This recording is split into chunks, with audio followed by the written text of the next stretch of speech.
Om Asato Ma Sadagamaya Tamaso Homaham Jyotirgamaya Mrityormam Amrita Gamaya Avir Ahavir Maedhi Rudra Yate Dakshinam Mukham Te Namaham Pahi Nityam. Om, lead us from the unreal to the real. Lead us from darkness unto light. Lead us from death to immortality, and reach us through and through ourselves, and evermore protect us from ignorance by thy sweet, compassionate face.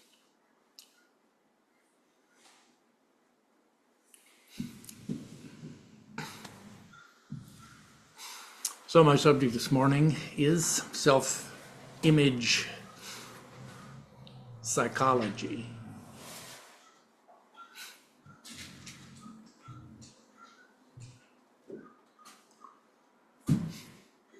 Every one of us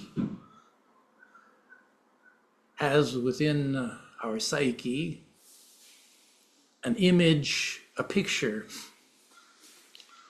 a portrait of ourselves.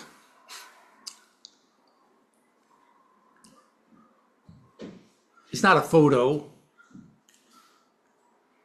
maybe more like a portrait, or better, a collage, a pastiche of all the patches of experiences and all of our thoughts, our beliefs.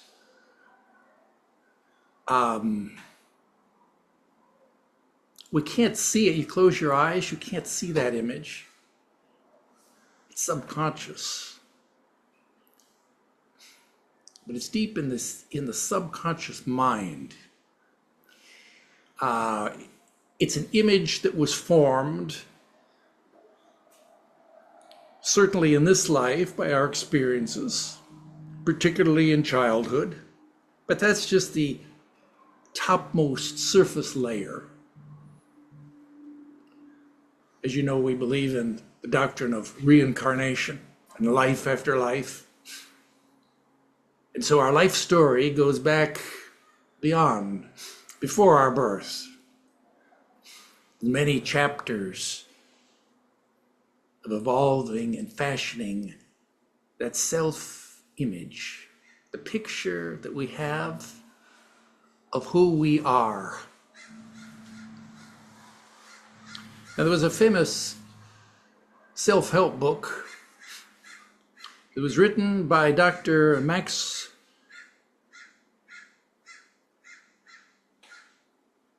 Now, what is it? How can I forget his name? Max. What he does it? I can't believe I'm blocking his name. No, not Max Weber. Maxwell Maltz, thank you. See, this I think is an age, I get this. You know, you're going along fine and somehow you block a word. It is absolutely, you know, but you can't. Maybe it's Alzheimer's, I don't know. In any case, he was a doctor, he's a plastic surgeon. And he wrote this whole book on studying the relation, his experiences in restructuring people's faces and bodies, compared with the psychology of how their picture of themselves changed and didn't change before and after the surgeries. And he used to use that analogy there of the human mind, the psyche, as the title of his book is Psycho-Cybernetics. He compared the psyche to a cybernetic mechanism, which is a machine that functions by feedback. It has sensors and feedback loops. For example, there's a torpedo. It's a servo mechanism. It's a cybernetic mechanism. When it's launched, it's self-propelling. It has a self-propulsion system. It's driven through the water. But it's programmed in the nose of the torpedo is the target goal, all the grid points, coordinates, and it has a gyroscope inside it that keeps it on target and sensors that give it feedback response to keep, if it goes off target, to readjust the direction so it gets back on the target. You should compare the mind and the self-image is like that target that keeps us always moving forward towards being who we think we are.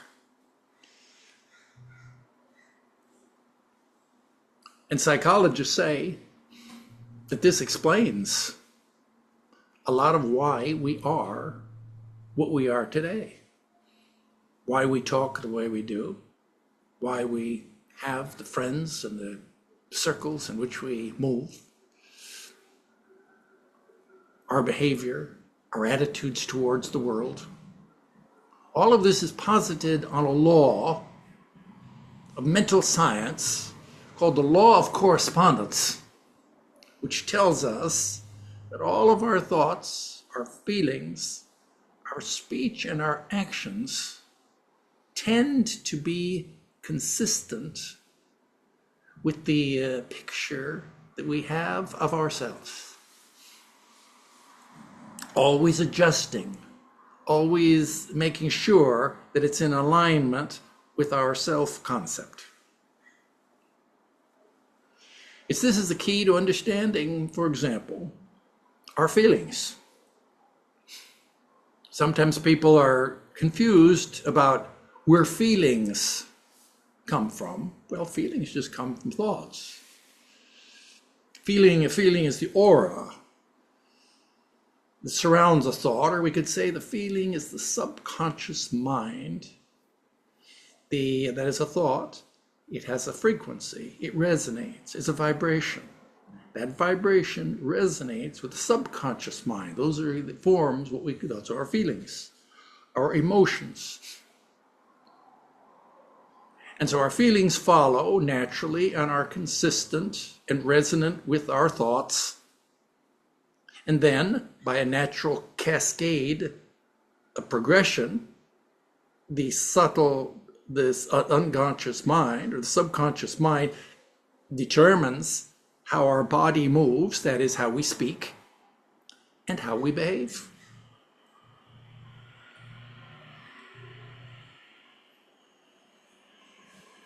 Once upon a time, a man, his name was Devadatta. He's the classic example in Vedanta scriptures of a common man. Well, one day he was sweeping his courtyard, and the sun was shining, and the birds were singing. And his neighbor came walking along, said, "Oh, hello, good morning." He said, "I'm so sorry to hear that your wife has died." And Devadatta, hearing this, what a terrible thing. He just fell down. He was just so shocked. He was so impacted. Oh, he began to weep. He began to cry. But then he thought, hey, wait a minute. I'm not married. He realized, yeah, I remember this neighbor is a practical joker. Goes around saying things like this to people. See, and just get their reaction. And sure enough, Devadatta had reacted, that he had the feeling as soon as he had that thought in his mind without examining it, without looking at it. See, that's a higher faculty of the mind. It's called thinking. Most people don't think. Children don't think. Children are like an open vessel of the unconscious. Everything goes directly into their minds, good and bad. And so later on, as we develop that higher layer of all of our higher faculties, that is of thinking, of reasoning, imagination, intuition, that is a deeper, of higher wisdom, then that's all we filter out in our experiences. The self-image is key to understanding why our behavior, why we, not just our physical behavior, but our all of our facial expressions, our gestures, our body movements, how we act.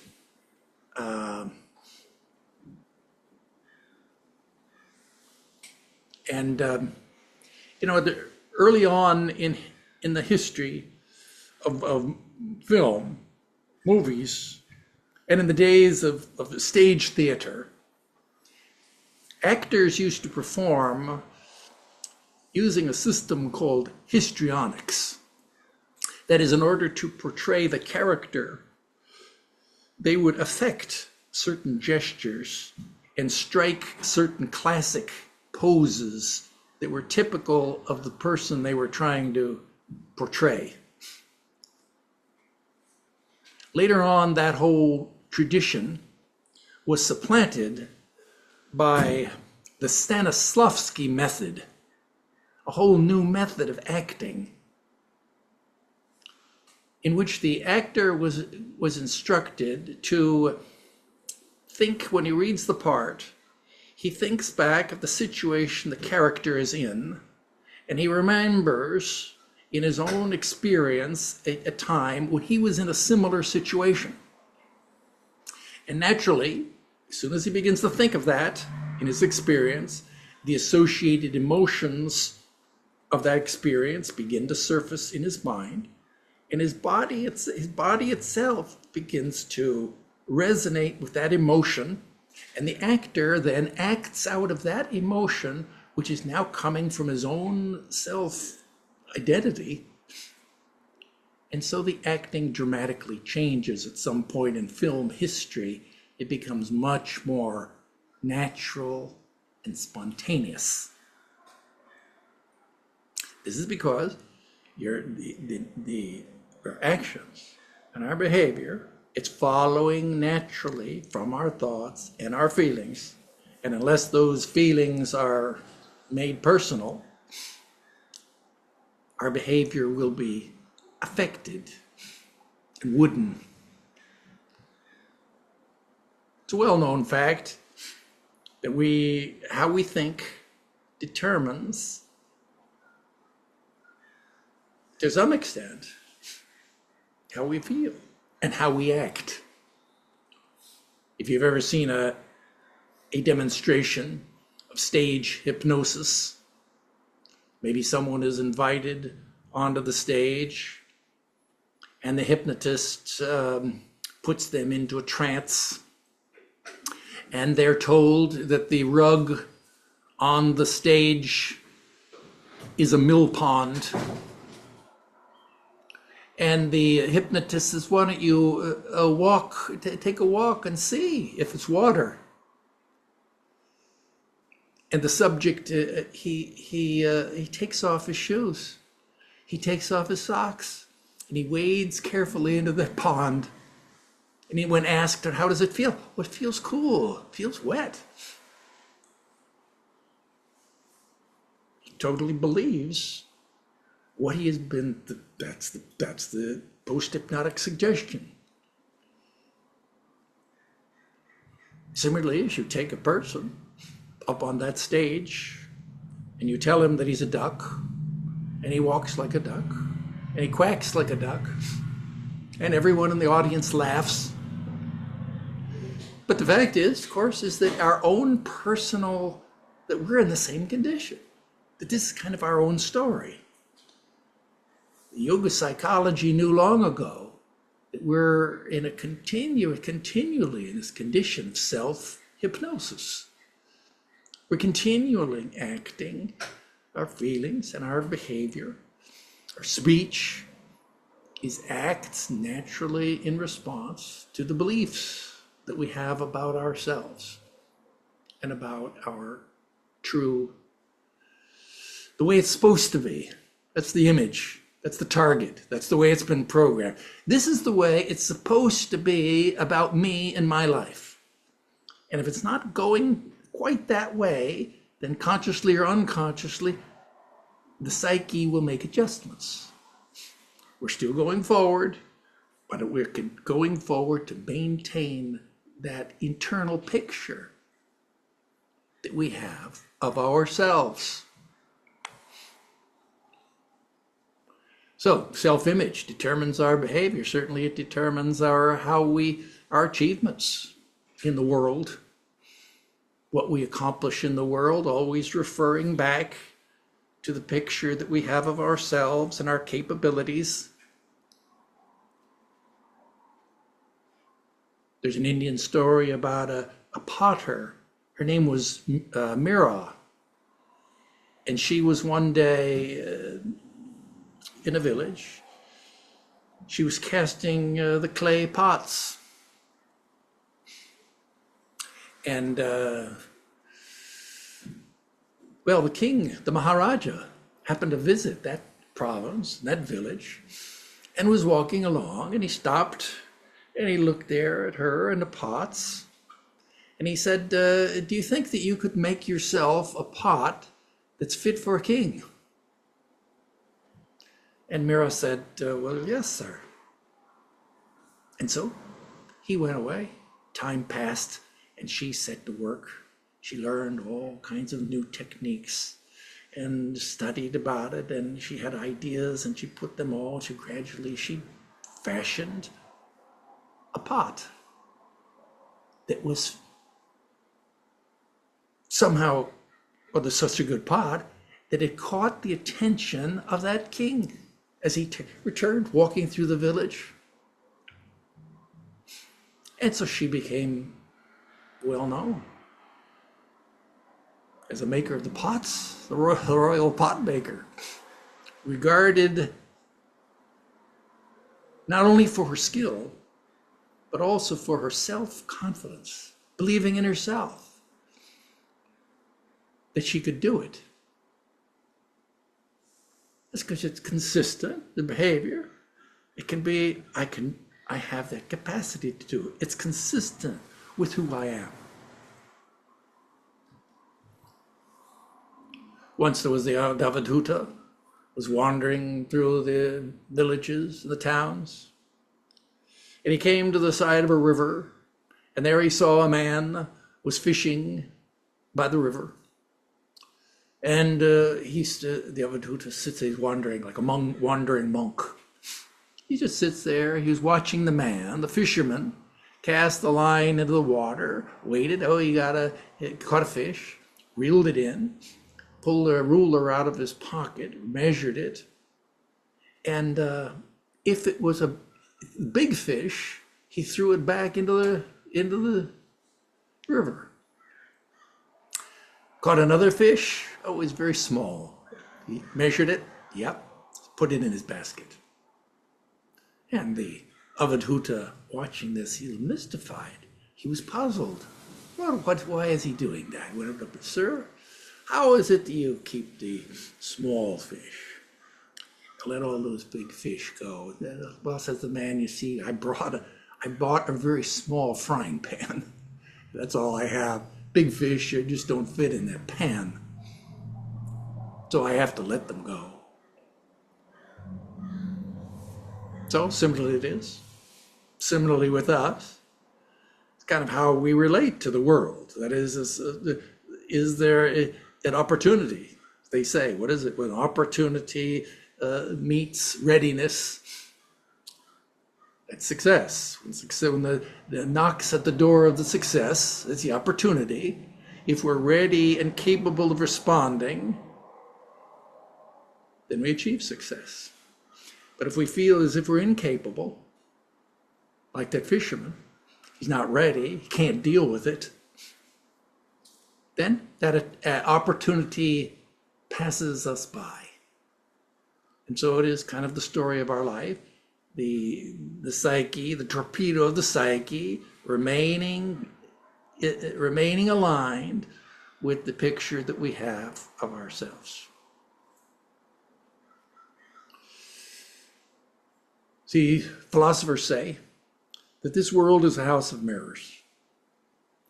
And wherever we go, we basically see ourselves in reflection. And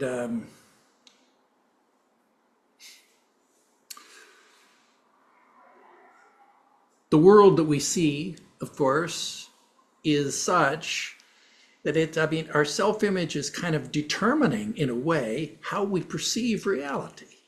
We could say that our eyes are like glasses that are ground, maybe, and tinted to our mental eye there, the mind's eye, ground and tinted like the eyeglasses, so that we see those things which we project of our own nature.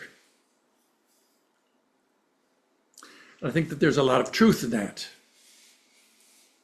Once upon a time, there was a man who loved to look at himself in the mirror. And he would be in one room and he would look at himself, smile. He'd go to another room. He said, "This is wanting a mirror." So he went out and bought another mirror, put that in that room, and then in another room and another room, till he had big mirrors everywhere in the room. So he could wander through his house and just stand there, smile, look at his handsome face, and move on to go on in the next room. Like that, he lived happily. One day he left his residence, and he failed to lock the door, and he went off to do business, and a mangy old street dog, wandering around, hungry, angry at the world, came nosing around to that door, and he stuck his nose through that open door. And what did he see there? He saw, looking back at him, another angry, gnarly street dog. And he growled, and that dog growled. And he began to bark, and that dog began to bark. And then he looked to the side, he saw another dog. He was also growling, also barking. Everywhere he looked there, he saw other dogs. He became very frightened, and he ran away. Well, that's the workings of your self-concept, and how it determines it's determining our very perception of the world around us, and hence our behavior. So the idea is that the self-image is very important.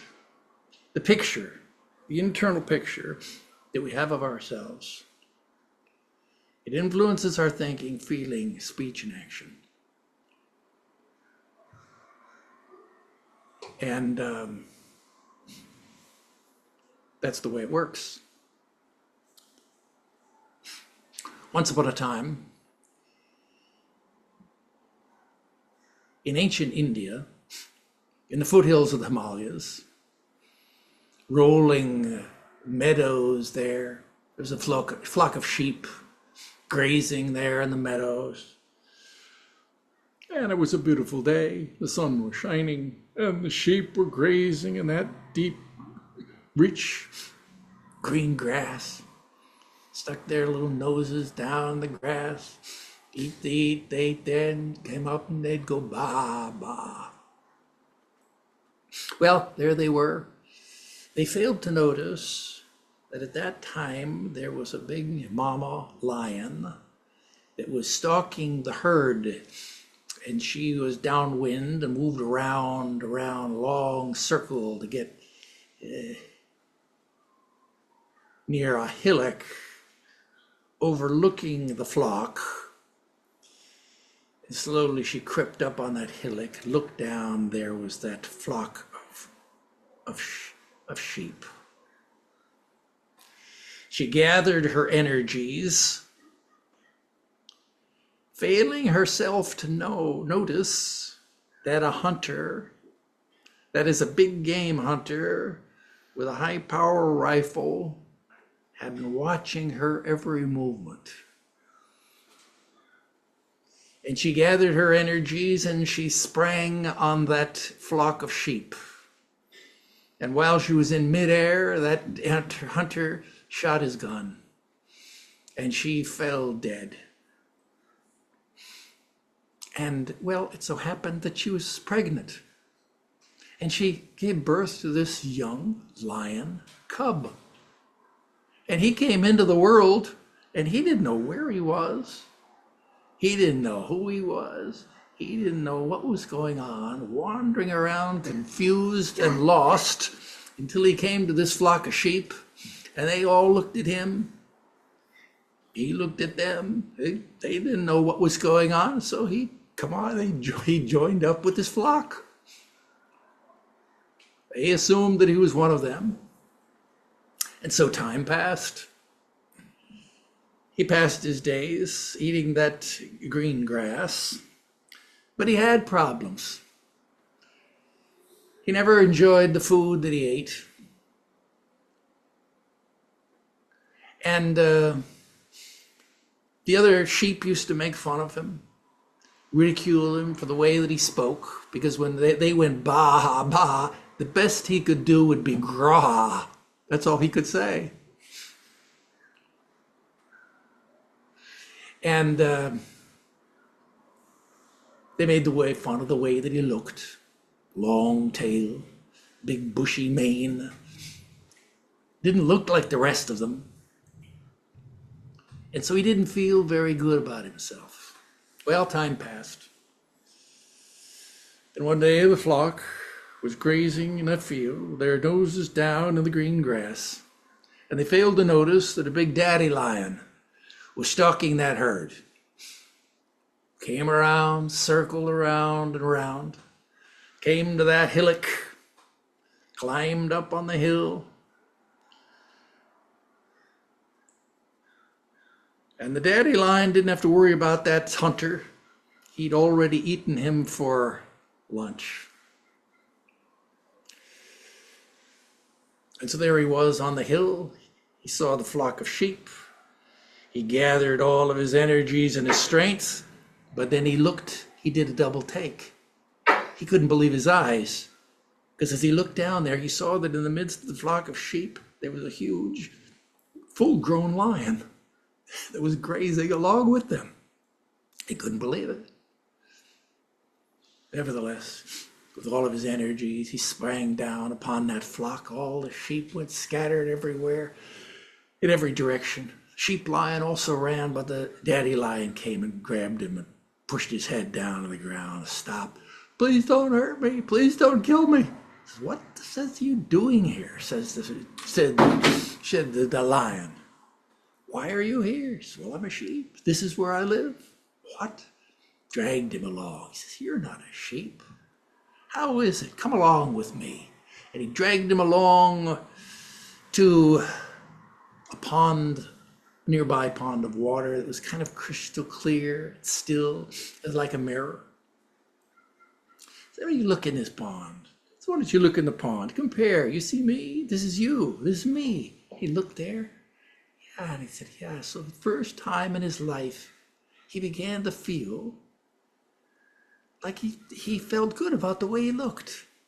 Yeah, this is the way I look. It feels good. And the daddy lion, when he says, you need something here to eat.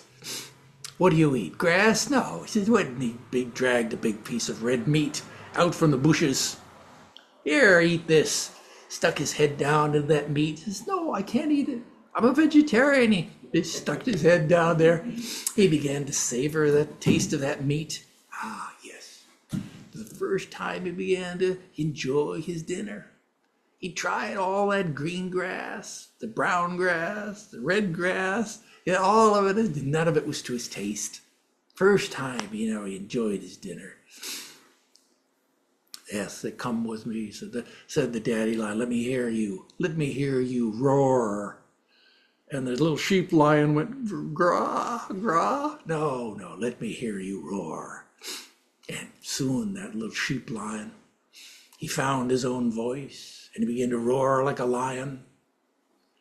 And together they walked off to live in the forests as the king of beasts.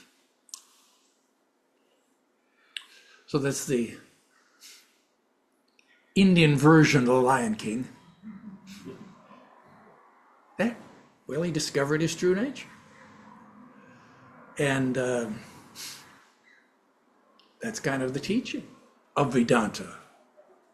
We see here that in the story, there's a sheep lion. There's the sheep, and then there's the lion. And a sheep, of course, is kind of passive and submissive, tends to wander astray and gets lost. Without a shepherd, he's a complete helpless prey to wolves. A lion, however, is a totally different animal. Yet somehow these two became one. How is that? We look at that story, maybe, and we think in our own selves, that which one am I like? Sure, all of you here today feel that we're like the lion. We're like the lion. That is, you have self-confidence, you have self-esteem, you have self-respect, self-confidence that comes from achievements and learning. Self-respect comes from embodying moral virtues and ethics. We feel good about ourselves, successful in living in the world. But when something happens to us, when we walk into the doors of a church, when we somehow come into a domain of religion, that our whole self-concept tends to, well, those of us raised in a Judeo-Christian tradition, anyhow, our whole concept tends to change and to shift. We lose our self-confidence. We begin to think of ourselves naturally as poor, helpless, lost, miserable sinners. And this is what we hear from the pulpit. And the traditional teaching of religion is that we're lost sheep,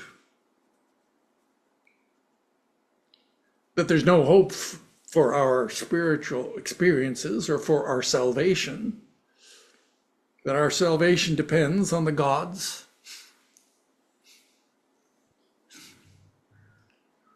And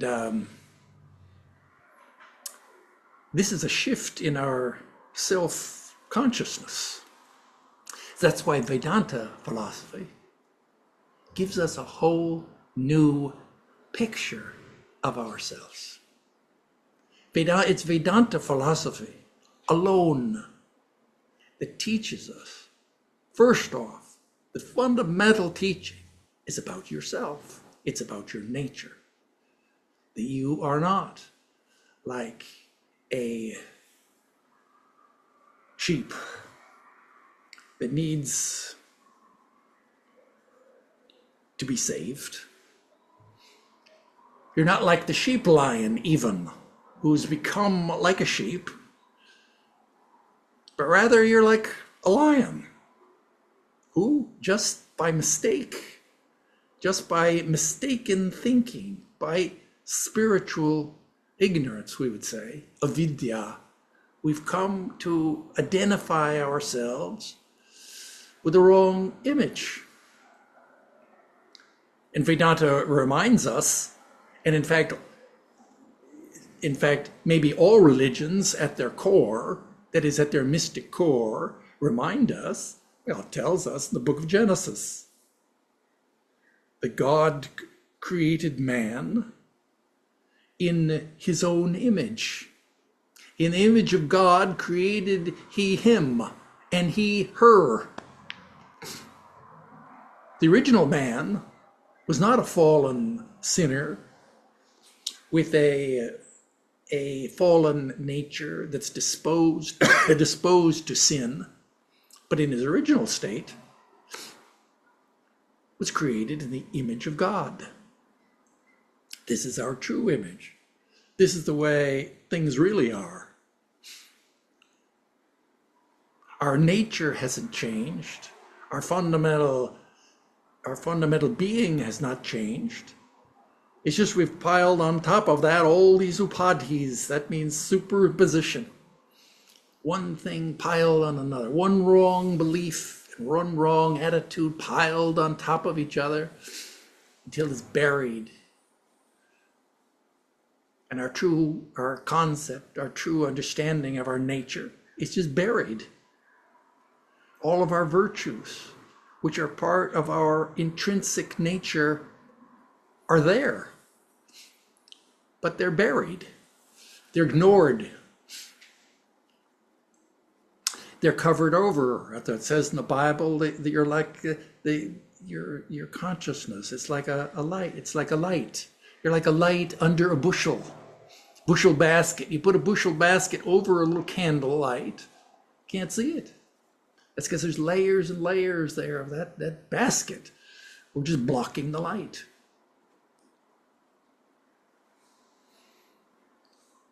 And we read about there, for example, you think about these forgeries or these paintings.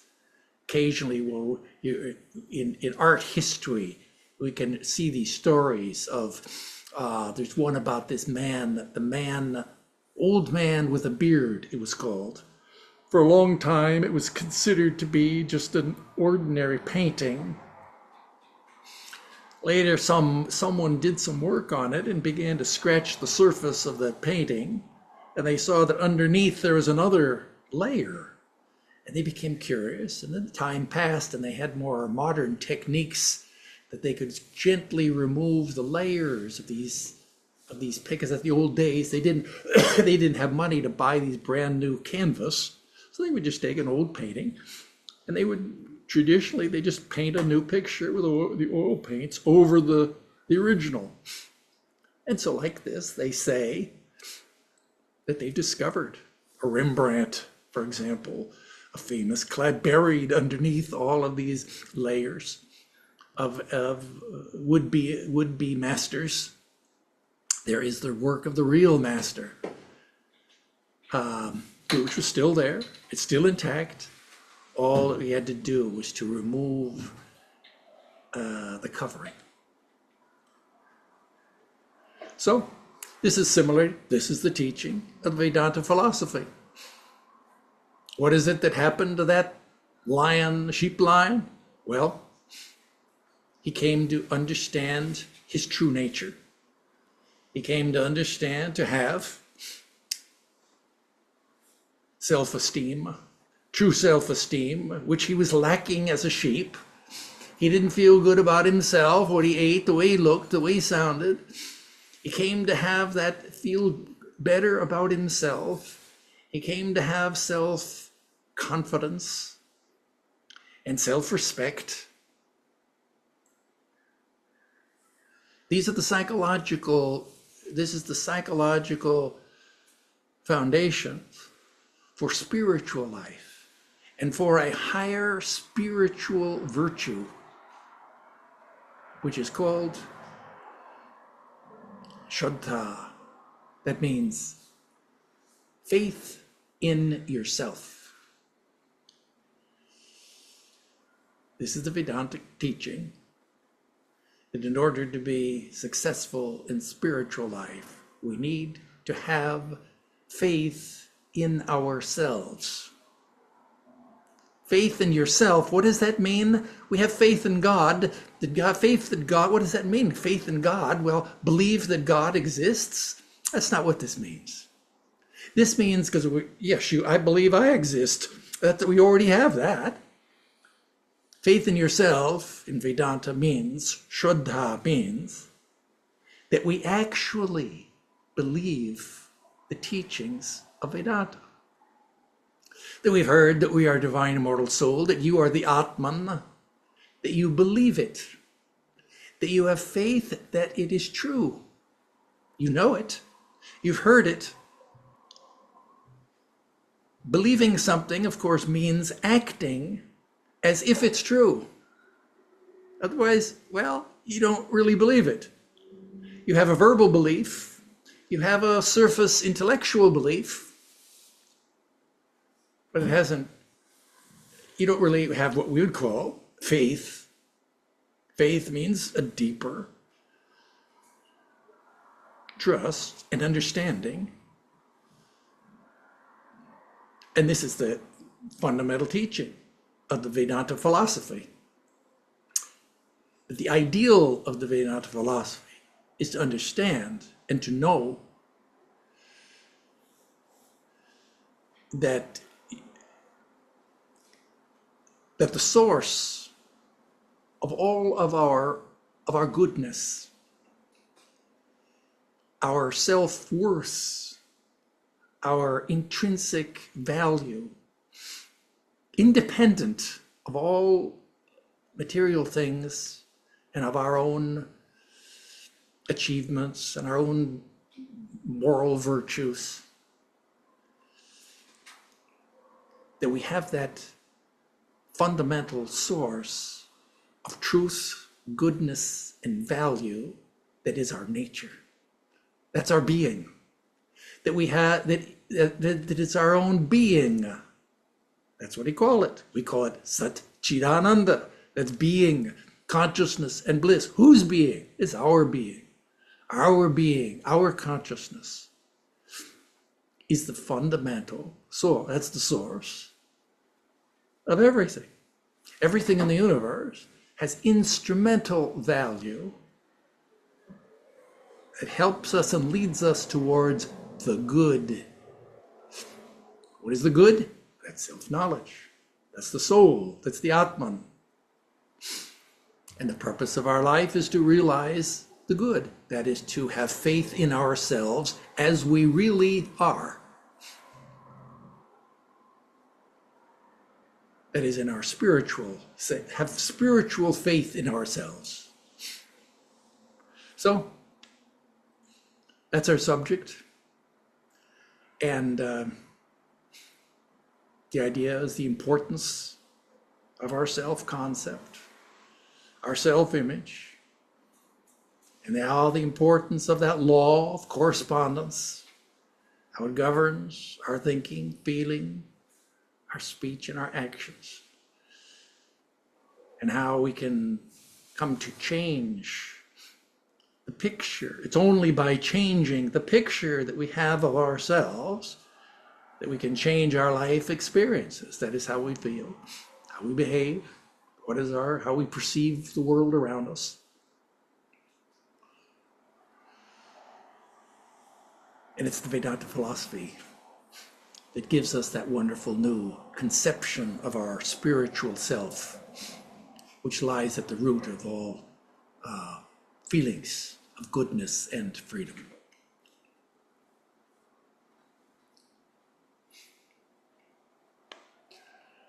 So that's our subject this morning.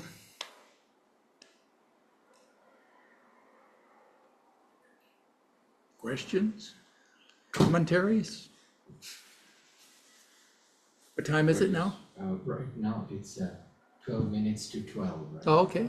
We have some time for if someone has a question or a commentary or pushback Heinz, or disagreement. Online questions? Nobody online. Nobody online. Okay. Oh, everybody's good? Yes, sir. Thank you very much for the talk. It's interesting. I think a lot of people are born and they have maybe a normal sheep-like path, and then they come to Vedanta, and so it's a change of course in their life. But I guess maybe you would comment on what it's like to be at an early age to find Vedanta intriguing enough to join the order and become a Swami. I mean, it seems like it's an entirely different self-image from a very young age. Well, I don't know about that, but it's kind of encapsulated in this. This is a story. This story of the sheep lion is kind of our ideal. And that's what we want to take steps forward to, moving forward to changing our lives. Not by joining the Vedanta Society, but by changing the picture that we have of ourselves. Fundamental, deep, that's the purpose of students of philosophy. We understand that in order to make real change in our life, we have to change fundamental, basic beliefs that we have about ourselves. Yeah. Thank you for the talk. It was amazing.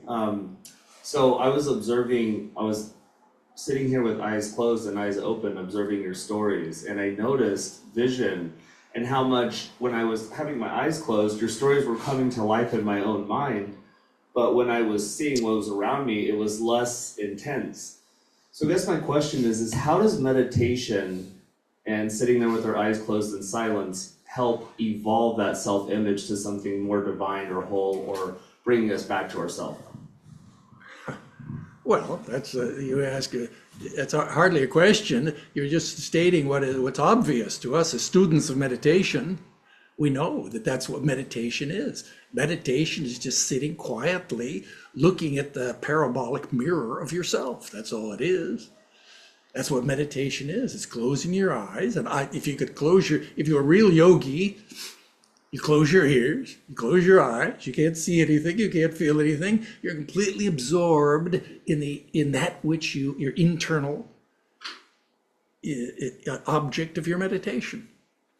And what is that object? Ultimately, that object, whatever it is meant to reflect your true nature.